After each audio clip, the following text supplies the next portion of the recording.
नमस्कार, दैनिक shift time में आप सभी का बहुत बहुत स्वागत है। इस समय जिस मुद्दे को हम लेकर आपके समक्ष आ रहे हैं वो मुद्दा आज का नहीं, काफ़ी पुराना मुद्दा है। यानी कि अगर बात करें घोटालों की, जिस तरह से आप देख रहे हैं लगातार कोई भी रिक्रूटमेंट होती है तो घोटाला साथ साथ पीछे चल कर आता है। सबसे पहले अगर जम्मू कश्मीर कोई घोटाला सामने आया था वो है फायर एंड इमरजेंसी सर्विसेज का घोटाला, जो ऐसा घोटाला था कि अगर कभी सुनहरे शब्दों में अगर किसी घोटाले का पहले नंबर पर नाम आएगा तो वो है फायर एंड इमरजेंसी सर्विसेज का स्कैम। लगातार पिछले कई वर्षों से हमारे युवा जो है, एस्पिरेंट जो है, इंसाफ की गुहार लगा रहे हैं। वो लोग जिन्हें हाउस बोर्ड में पेपर मिले और उन्होंने वो पेपर किए, वो लोग जिन्होंने जो 8वीं या 10वीं पास थे पर उन्हें नौकरियां मिल गई, वो लोग जो हाईली क्वालिफाइड थे, जो काबिल थे, उन्हें इस लिस्ट से बाहर निकाल दिया गया। यानी बार बार युवा ने आवाज़ उठाई और बार बार इन्हें कहीं ना कहीं निराशा हाथ लगी। उसके बाद अल्टीमेटली 2 साल पहले की अगर बात करें तो एलजी मनोज सिन्हा जी तक ये बात पहुंची। उसके बाद 1 साल की पहले बात करें तो एलजी मनोज सिन्हा ने एक कमेटी का गठन किया कि सारे तथ्यों को खंगाला जाए। और पर इसमें एक चीज़ और थी कि इसमें किसी चीज़ को खंगालने की ज़रूरत नहीं थी, क्योंकि उन बच्चों ने, जो एस्पिरेंट थे, जिन्होंने पेपर खरीदे, उन्होंने अपनी जानों को जोखिम में डालकर ये सामने आए। उन्होंने कहा हाँ, हमने पेपर खरीदे हैं। ये बड़ी हिम्मत का काम है जनाब, कि दुनिया के सामने आना और ये कहना हाँ भाई मैं भी पेपर खरीदने में शामिल था। और उन लोगों ने सबूतों के साथ ये परोस कर थाली में दिया कि वाकई ये घोटाला हुआ और ये है घोटाले के तथ्य। उसके बाद एलजी मनोज सिन्हा जी तक बात पहुंची।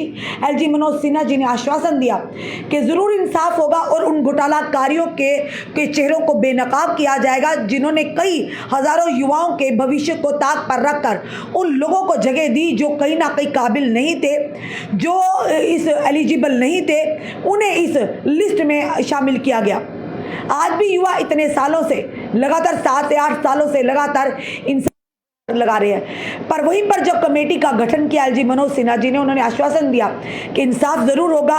भले ही उन युवाओं ने भी कहा कि हमें नौकरी ना मिले, पर घोटालाकारियों के चेहरे बेनकाब ज़रूर होने चाहिए, ताकि आने वाले समय में इस तरह की हिमाकत कोई ना करे, जो युवाओं के भविष्य के साथ कोई खिलवाड़ ना करे। पर उस कमेटी का गठन हुआ, कमेटी ने रिपोर्ट भी सबमिट की, कमेटी ने रिपोर्ट भी बना ली और report ultimately LG Manoj Sinha ji तक भी पहुँच गई है। अब उस रिपोर्ट में क्या है ये हमें नहीं पता। जब तक रिपोर्ट पब्लिक डोमेन में नहीं आएगी, जब तक रिपोर्ट उन एस्पिरेंट्स के पास नहीं आएगी, तो हमें भी नहीं पता होगा कि उस रिपोर्ट में क्या है। और ये भी कहा जा रहा था कि बड़े बड़े ब्यूरोक्रेट्स, बड़े बड़े कोई सियासी लोगों के नाम भी हैं जिन्होंने अपने लोगों को लगाया। किसी के घर में कोई काम कर रहा था, 8वीं या 10वीं पास था, घर की सफाई बर्तन करता था, उसे भी ये नौकरी मिल गई। पर जिन लोगों ने मेहनत करके डिग्रियां हासिल की हैं और यहाँ तक पहुँचे, उन लोगों को इस लिस्ट से बाहर किया। चलिए इसी सारे विषय में हम बात करेंगे। कश्मीर से निसार जी हैं, जो हमेशा बड़ी बेबाकी से बोलते हैं, और इस मामले को श्रीनगर से लेकर जम्मू के युवाओं ने काफ़ी से हाईलाइट किया और यहाँ तक पहुँचा कि एलजी मनोज सिन्हा जी तक वो रिपोर्ट पहुँच गई है। अब रिपोर्ट बाहर क्यों नहीं आ रही? एलजी मनोज सिन्हा पर हमारे युवाओं को, हमारे एस्पिरेंट्स को विश्वास है। इन्हें उम्मीद है अगर कोई घोटालाकारियों को बेनकाब करेगा, ये घोटाले को सामने लाएगा, तो वो है सिर्फ एलजी मनोज सिन्हा। चलिए इस समय निसार जी हमारे साथ है, कश्मीर से बात करते हैं। निसार जी जी मैम। जी निसार जी बोलिए। जी मैम, पहले मैं आपको तहे दिल से शुक्रिया अदा करना चाहता हूँ। आपने कीमती समय दिया, हर वक्त आपने हमारा साथ दिया। भ्रष्टाचार के खिलाफ है, नेपोटिज्म के खिलाफ है। तो रही बात हमारी रिक्रूटमेंट की, फायर इमरजेंसी में जो बहुत बड़ा घोटाला हुआ है, रिसेंटली हम अतल डोलू साहब से मिले हैं सेक्रेटरीट में, और संजय वर्मा से मिले हैं जो जीएडी के सेक्रेटरी है, कमिश्नर सेक्रेटरी। उसने भी कहा कि आप लोगों को हम बुलाएंगे, आप लोगों के साथ जस्टिस होगा। लेकिन ये हमें लालीपाप के सिवा कुछ नहीं दे रहे, ये तारीख पे तारीख हमें दे रहे। और जितने भी जम्मू कश्मीर में फायर इमरजेंसी एस्पिरेंट थे वो बिल्कुल डिप्रेशन में चले गए हैं। वो सारे डिप्रेशन में, हम ये उसी कश्मकश में, उसी कड़ी में कि हमें इंसाफ कब मिलेगा। और इंशाल्लाह आने वाले दिनों में अगर फायर इमरजेंसी एस्पिरेंट के साथ इंसाफ नहीं किया गया तो हम फिर से रोडों पे आएंगे, फिर से सड़कें ब्लॉक होंगे।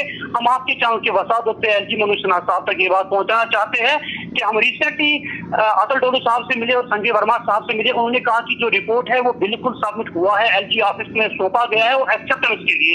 अब हम आपकी चैनल की वसादत से ये बात हम एलजी मनोज सिन्हा साहब तक पहुंचाना चाहते हैं। एलजी मनोज सिन्हा साहब मेहरबानी कीजिए, हम पिछले 3 सालों से सड़कों पे, लेकिन अनफॉर्चुनेटली आप हमें इग्नोर किया जा रहा है। मेहरबानी कीजिए, अगर आपके पास रिपोर्ट पहुंच गया तो उस जो रिपोर्ट में लिखा है वही एस्पिरेंटों को मिलना चाहिए, हकदारों का हक मिलना चाहिए, मेरिटोरियस कैंडिडेट का हक मिलना चाहिए। मेहरबानी कीजिए, क्योंकि जो लड़के हैं ये फिर से ग्राउंड में उतरेंगे, फिर से मैम प्रोटेस्ट करने के लिए उतरेंगे मैम। अच्छा निसार जी, एक चीज़ बताइए कि ऐसा क्या है इस रिपोर्ट में, काफ़ी समय हो गया है आप एस्पिरेंट्स को संघर्ष करने के लिए। इवन कि जब हम ये रिपोर्ट करते हैं, जब हम वीडियो जो बनाते हैं, कई लोग ऐसे भी है गलत कमेंट भी इसमें करते हैं। लगता है ये वही लोग हैं जिनकी दुखती रग पर आप लोगों ने हाथ रख दिया है कि आपने थाली में परोस के सारे तथ्यों के साथ जो फायर एंड इमरजेंसी का घोटाला एलजी मनोज सिन्हा जी तक रखा है। पर यही हमें समझ नहीं है इस रिपोर्ट में आखिर ऐसा क्या है, कितना विलम्ब हो रहा है, इतनी देरी हो गई है इसे पब्लिक डोमेन में लाने के लिए। बिल्कुल मैम, आपकी बात बिल्कुल सही है। देखिए मैम, अगर आर.के. गोयल साहब ने आज से 6 महीने पहले रिपोर्ट सबमिट किया है, वो अतुल डोलू साहब के पास पहुंच गया, अतुल डोलू साहब से उसने साइन किया, फिर आगे वो एलजी मनोज सिन्हा साहब तक पहुंच गया। तो हम अनफॉर्चुनेटली ये कहना पड़ता है, बड़ी बदकिस्मती की बात है, अगर रिपोर्ट सबमिट हुआ है तो आखिरकार वो पब्लिक में क्यों नहीं आ रहा है। जब भी हम कोई सोशल मीडिया यूज करते तो इसमें जो सिलेक्टेड कैंडिडेट है, जो सिलेक्टेड कैंडिडेट है, जो भ्रष्टाचार से लगे, वो नेगेटिव कमेंट्स पे कर रहे हैं। तो हमारी जो जेन्युइन डिमांड है एलजी मनोज सिन्हा साहब से, मेहरबानी कीजिए, हमने करीबन 250 मेल एलजी मनोज सिन्हा साहब को किए, हम मिलेंगे आपसे, लेकिन हमारी मेल को इग्नोर किया जा रहा है। बड़े बड़े जो पौधेदार लोग हैं, बाहर से लोग आते हैं जिनको पॉलिटिकल अप्रोच है, उनको डायरेक्टली अपॉइंटमेंट मिलता है एलजी मनोज सिन्हा साहब से, हमें इग्नोर किया जा रहा है। ये जो एलजी मनोज सिन्हा साहब है, जो जम्मू कश्मीर यूटी का एक वॉइस राय बन गया है, ये किसी की बात सुनने के लिए तैयार नहीं है, न ही किसी को अपॉइंटमेंट दे रहा है। जम्मू कश्मीर के लोग, जम्मू कश्मीर के अवाम, जम्मू कश्मीर के यूथ बाहर में जाए, एलजी मनोज सिन्हा साहब को कोई परवाह नहीं, क्योंकि ये जम्मू कश्मीर का वॉइस राय बन गया। रिसेंटली उसको पार्लियामेंट, उसको हिंदुस्तान गवर्नमेंट ने इसको बहुत बड़ा पावर दिया है, जो वही पावर जो दिल्ली में लेफ्टिनेंट गवर्नर को मिला है पावर, वही एलजी मनोज सिन्हा साहब को पावर मिला है। तो मेहरबानी कीजिए, अगर एलजी मनोज सिन्हा साहब उससे पहले अगर आपके पास इतना पावर है ही नहीं, आज गवर्नमेंट ने आपको सारा पावर दे दिया, तो मेहरबानी कीजिए, फायर सर्विस का कांड है, बाहर निकालिए, हकदारों का हक मिलना चाहिए। ऐसा नहीं हो, मतलब वो एक वॉइस राय बन गया। आम लोग अगर एलजी मनोज सिन्हा साहब से मिलने के लिए जा रहे, वो किसी को नहीं मिलता है। जिसको एलजी मनोज सिन्हा साहब जिसका मन चाहे उससे मिले। तो हम आपकी चैनल के वसादत से यही बात पहुंचाना चाहते हैं, आज हुकाम से मेहरबानी कीजिए, अगर हम जेन्युइन डिमांड कर रहे हैं कि जो रिपोर्ट सबमिट हुआ है, तो हमारे साथ नाइंसाफी क्यों हो रही है? क्या हम इस देश के रहने वाले नहीं है? क्या हम जम्मू कश्मीर के नागरिक नहीं है? अगर बीजेपी ने यहाँ पे मैम 370 आर्टिकल एप्रूवेट किया, उन्होंने कहा कि पहले भ्रष्टाचार हो रहे, लेकिन अब नहीं होंगे।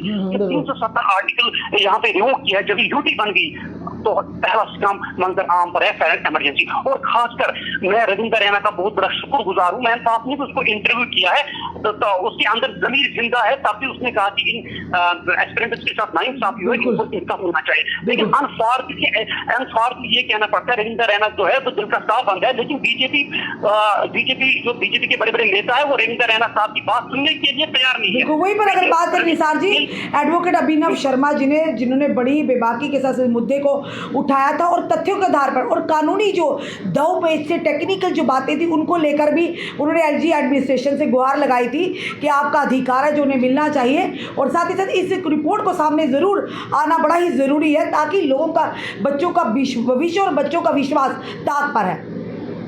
बिल्कुल मैम, आपकी बात बिल्कुल सही है। जो एडवोकेट अभिनव शर्मा, उसके भी हम बहुत बड़े शुक्रगुजार, उसने प्रेस कॉन्फ्रेंस किया, उसने हमें 2 बार एलजी साहब से मिला, उसने कहा कि ये बहुत बड़ा भ्रष्टाचार है, ये बहुत बड़ा कांड है। फिर एलजी साहब ने मेरे सामने एक्सेप्ट किया, ये बहुत बड़ा भ्रष्टाचार है, आपके साथ इंसाफ किया जाएगा। लेकिन उसको भी इग्नोर किया जा रहा है, क्योंकि ये बहुत बड़ा भ्रष्टाचार है। अगर एलजी एडमिनिस्ट्रेशन उनको बचाना चाहते हैं, लेकिन हम होने नहीं देंगे, हमारा खून सड़कों पर बहेगा, लेकिन हम अपने हक के लिए लड़ेंगे। लेकिन रविंदर रैना, मैं फिर से बात करूंगा, रविंदर रैना साहब ने हमारे लिए बहुत कुछ किया है, लेकिन उसके अंदर जमीर जिंदा है। जितने भी बीजेपी के नेता है जम्मू कश्मीर के अंदर, किसी नेता ने आवाज नहीं उठाई कि फायर एंड इमरजेंसी के साथ नाइंसाफी किया, लेकिन रविंदर रैना उठाई, लेकिन अनफॉर्चुनेटली उसकी आवाज को बीजेपी सुनने के लिए तैयार है, इसको इग्नोर किया जा रहा है। बीजेपी में कुछ बड़े बड़े लोग, 2-3-4 लोग हैं जम्मू कश्मीर के, उनकी आवाज अगर वो किसी मुद्दे पे बात करेंगे तो 24 घंटे का उसका 24 घंटे के अंदर उस बात पे फैसला होता है। लेकिन रविंदर रैना साहब, अगर वो जम्मू कश्मीर यूटी के प्रेसिडेंट है, अगर उसने खुद कहा मीडिया के अंदर कि इन बच्चों के साथ नाइंसाफी हुई, तो रविंदर रैना साहब को इग्नोर क्यों किया जा रहा है? ये बड़ी बदकिस्मती की बात है। लास्ट में हम आपके चैनल के वसादत से ये बात हम एलजी एडमिनिस्ट्रेशन तक पहुंचाना चाहते हैं। मेहरबानी कीजिए, विद इन डेज हमें इंसाफ दीजिए। रिपोर्ट तो सब हो चुका है,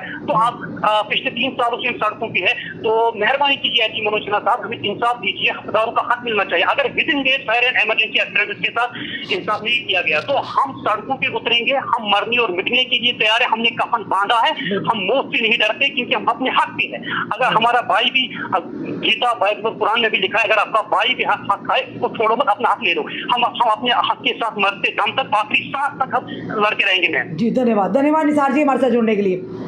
थैंक यू मैम। ये है निसार जो फायर इमरजेंसी सर्विस के एक्सपीरियंस है, जिन्होंने बड़ी, जो हमेशा युवा जितने भी हैं अपने हक की, यानी हर धर्म में ये लिखा होता है कि अपने हक के लिए हर एक को लड़ना चाहिए। जो हक के लिए नहीं लड़ता वो कहीं ना कहीं डर जाता है या पीछे हट जाता है। अपने अधिकार के लिए हर एक को राइट है, फंडामेंटल राइट भी, आप अधिकार के लिए आवाज़ उठाएं। पर वही भी अगर बात करें तो फायर इमरजेंसी घोटाले को लेकर कई सारे नेताओं ने आवाज़ उठाई, जिसमें अभिनव शर्मा भी थे, जिन्होंने बेबाकी से पूरे टेक्निकल पॉइंट्स के साथ बात रखी और ये अल्टीमेटली सारी चीज़ों का एलजी मनोज सिन्हा जी तक पहुँची। और एलजी मनोज सिन्हा जी ने भी आश्वासन दिया था, उसके साथ रविंदर रैना जी ने भी, उन्होंने कहा कि जेल की तैयारी कर लीजिएगा, जो भी इस घोटाले में शामिल होंगे उन्हें भी जेल जाना होगा।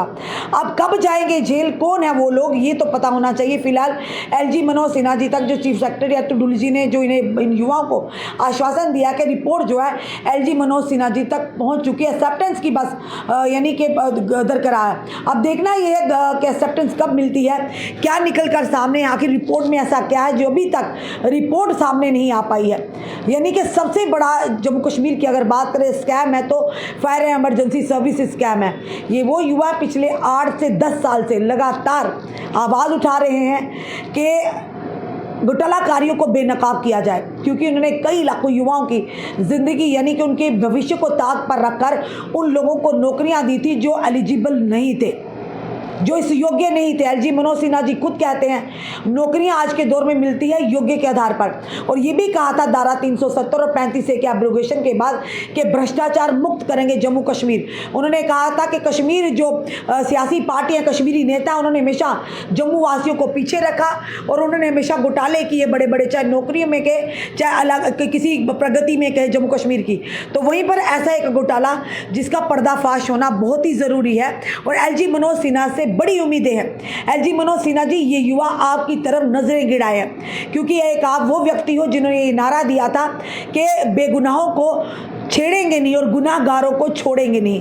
तो आज ये युवा जो उसी आपके इस नारे पर विश्वास करते हुए आपसे गुहार लगा रहे हैं, आपसे ये निवेदन कर रहे हैं, आपसे रिक्वेस्ट कर रहे हैं कि जल्द से जल्द उस रिपोर्ट को बाहर लाइएगा, ताकि इन युवाओं का विश्वास जो है जीत जाए, जो आप पर इन्होंने किया है। और साथ ही साथ रविंदर रैना जी से भी निवेदन करेंगे। रविंदर रैना जी, बच्चों ने भी, एक्सपीरियंस ने भी कहा कि आप एक नेक दिल इंसान है, आप आवाज़ उठाते हैं पर आपकी आवाज़ कोई सुनता नहीं है, यानी आपके हाथ में कुछ नहीं है। और इन्होंने साफ तौर पर कहा भारतीय जनता पार्टी के जो सीनियर नेता और रविंदर रैना जी को सीरियसली लेते ही नहीं है।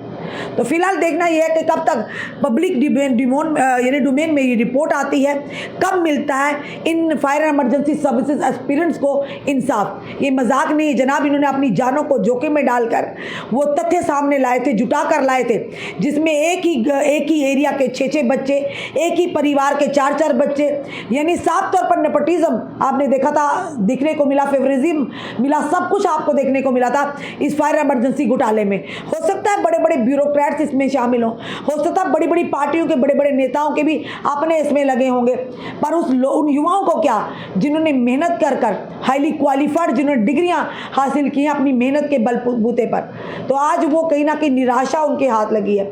हम उम्मीद करते हैं एलजी मनोज सिन्हा जी तक ये वीडियो पहुंचेगा, ज़रूर वो जल्द से जल्द पब्लिक डोमेन में उस रिपोर्ट को लाएंगे जो कहीं ना कहीं कहेंगे कई सारे चेहरों को बेनकाब करेगा। आपका क्या कहना है ज़रूर कमेंट बॉक्स में कमेंट कीजिएगा और इस वीडियो को ज़्यादा से शेयर कीजिएगा। जुड़े रहिए ऐसे हमारे साथ अगले अपडेट के लिए। जय हिंद, जय भारत।